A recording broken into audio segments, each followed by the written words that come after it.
Salam dəyərli YouTube izləyiciləri. Sizə bir söhbət edeyim. Mən bu söhbətim şərəfli insanlar üçündür. Yəni şərəfsiz onsuz da şərəfsizdir. Mənim bu söhbətimdə onun üçün adi gələ bilər. Səhər-səhər yolun kənarında bir kişi durmuşdu. Yaxınlaşdım ki, hansı tərəfə gedirsən, otur, bu yolu gedirəm də gedək. Dedi, yox, oturmayayım, üstüm toz torpaqdır. Zibil maşını gözləyirəm, gəlsin onunla gedim.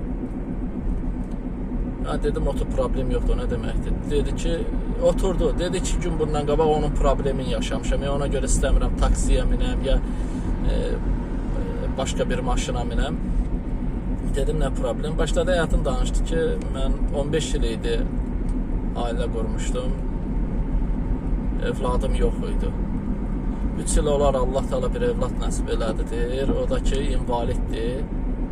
Yəni qolları yoxdur, əlləri çiynindədir. Özüm də küçədə süpürgəçi işləyirəm, nə bilim, zibil maşını gəlir, gedirik harada, nə bilim, zibil var, onları boşaldır, edirik, çörək pulu qazanıram. Bir də ki, deyir, məscidlərdən bəzi insanlar var ki, gedib müraciət edir, məscidlərdən köməklik edirlər. Mən də deyir, bir məsciddən çağırmışdılar, ora gedirdim. Yolda bir maşın saxladı, oturdum deyir. Qabaqda deyir bir kişi oturmuşdu, qalstuklu, kostyumlu. Arkada da 2 xanım oturmuşdu. Bir xanım hicablı idi, biri hicabsız idi. Deyir, mən də oturdum bunların böyründə. Deyir, bu kişi gördüm bank içisidir. Bankdan zaddan belə şeydən danışır. Da heç nə, elə belə söhbət edir. Şofer soruşur ki, qardaş, hansı tərəfdə düşəsən? Hansı tərəfdən gəlirsən, hansı tərəfə elə söhbət edəndə deyirdim ki, bəs mən süpürgəçi işləyirəm, işdən çıxmışam.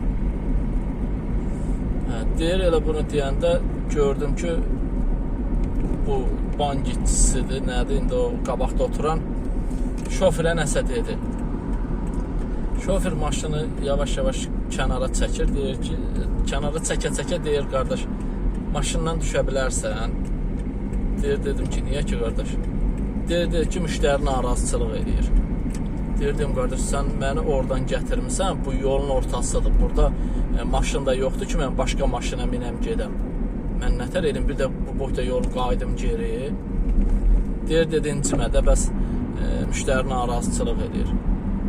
Deyir, heç mən ağzım açmamış, xanımlar ikisi də dedi ki, bu qardaş düşürsə biz də düşürük. Şofer dedi ki, niyə siz düşürsünüz? Bu qardaşı müştəri narazıçılıq edir, ona görə düşürürəm. Siz niyə? Deyir, dedi ki, yox, saxla maşını biz düşürük. Deyir, saxladı, maşını çəkdi kənara. Xanımlar düşdü də, mən də düşdüm. Deyir, xanımlar dedi ki, narahat olmadı, yəni olan şeydir. Bu dünyada yaşayırıqsa, hamı yaxşı ola bilməz, pisi də var, yaxşısı da var. Fikir eləmədə, yəni ondan ötürü. Biraz da danışdı, gözləri doldu, dedim, narahat olma qardaş. Yəni, həqiqətən, and ola Allaha, sənin bax bu geyimin var, ha, bu tozlu, torpaqlı geyimin. O kostyumu geyinib, kresloda oturub, bunun millətin haqqın yeyib, evinə haram çörək aparanların var, ha, onların paltarına 1000 dəfə yanışıdır. Allah qarşısında da sən qiyamət günü dik durarsan, elələri baş aşağı duracaq.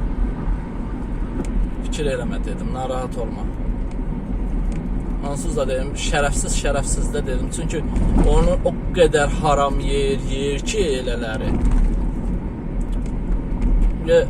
Özündən aşağıya, nə bilim, aşağı deyəndə, yəni Allah qatında sən ondan üstünsən, ne dedim, prosto o öz aləmində belə sadə insanları özündən aşağı bilir, özündən aşağı görür.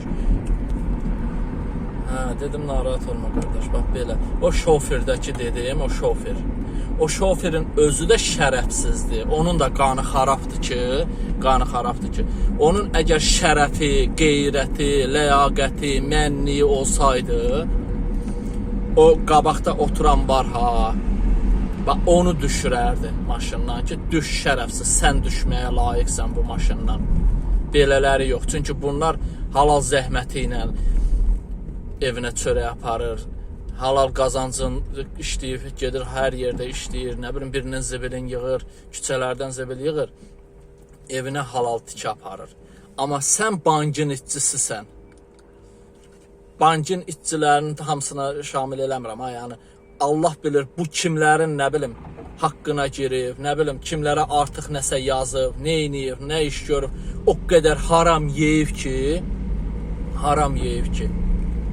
artıq bu qəbul eləyə bilmir də, haqqı qəbul eləyə bilmir. Çünki boğazından o qədər haram tikə keçib ki, bunun bədəni, bunun qanından haramçılıq, bunun qanından şərəfsizlik, bunun qanından qeyrətsizlik, ləyaqətsizlik, alçaqlıq yağır ki, axır ki.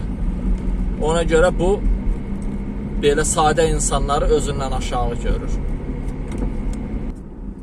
Deyir, qardaş, inansan orada and da içdim ki, Allaha and olsun ki, mən nə alkaş deyiləm, nə narkoman deyiləm.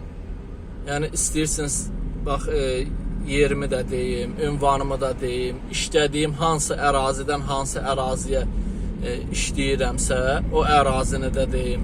Gedin mənim iş yoldaşlarımdan soruşun, nə bilim, kimdən soruşsunuz. Yəni, mən alkaş zad deyiləm də, sən məni niyə maşından düşürürsən ki?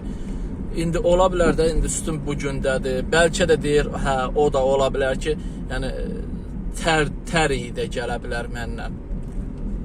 Hə, amma yəni, bundan ötürü insanı yolun yarısında düşürmək olar.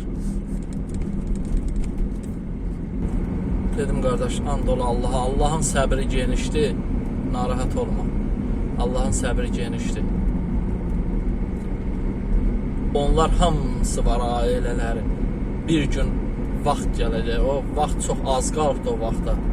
Allah qarşısında hamısı o üz üstəki belə gəlirlər, üz üstə gəlib Allah qarşısında baş aşağı hamısı bir-bir haqq cavabını verəsində. Yəni sənin qəlbinə dəydiyinə görə də o qiyamət günü səndən gəlib halallıq istəyəcək. Çünki Allah Teala özü Qurani-Kərimdə də buyurur ki, mən iki əməli bağışlamaram, iki günahı.